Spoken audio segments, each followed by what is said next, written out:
6 liste in meno rispetto a quelle di 5 anni fa, da 19 a 13, 6 candidati a sindaco nel 2007 e 5 quelli attuali. Numeri dunque in calo, a dimostrazione che la politica perde appeal, fascino e forse non è più allettante, viste le vacche magre al comune di Agrigento neanche come fonte di reddito. Le truppe in campo sono comunque sempre abbastanza nutrite, in corsa 373 aspiranti consiglieri comunali. A disposizione ci sono però solo e soltanto 30 posti.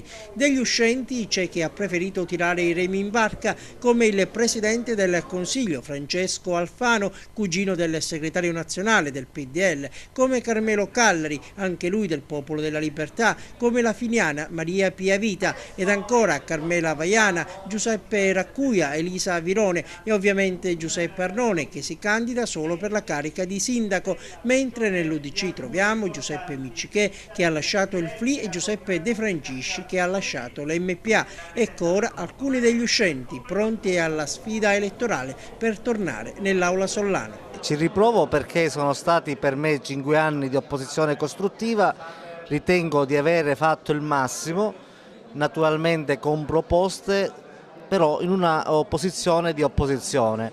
Spero ora di poter continuare il mio impegno per la città con Mariella Lobello sindaco, quindi in una posizione di maggioranza.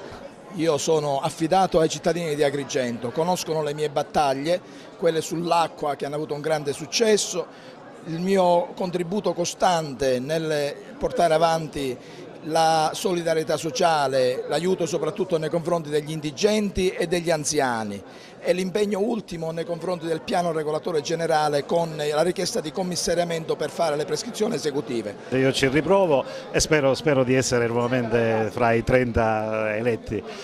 Devo dire che il PD ha cambiato nome sia alla regione che al governo nazionale, per cui si chiama adesso Cantiere Popolare, sempre in prospettiva di un nuovo partito di centro che sarà quello nazionale. Ci riproviamo per rappresentare la gente comune, per continuare nelle mie battaglie di legalità.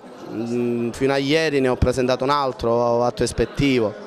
Spero che questo comune possa tornare alla legalità a cui ha diritto ogni cittadino. Sì, finché ci sarà la passione continuerò in questo percorso che fino ad oggi ha visto il mio impegno in questo Consiglio Comunale. Naturalmente cercherò e continuerò ad impegnarmi per fare anche le piccole cose, ma per il bene della città. Mi ha spinto a riprovarci il lavoro che abbiamo profuso nell'ambito del mandato che ci è stato dagli elettori conferito, quindi tutta una serie di vicende, azioni e attività politiche che in effetti hanno legittimato il piacere di nuovamente provarci. E intanto entro domenica la commissione circondariale della prefettura di Agrigento procederà all'esame di merito per verificare la regolarità della documentazione presentata ieri e dei requisiti dei candidati, dopodiché assegnerà lo spazio nelle schede elettorali.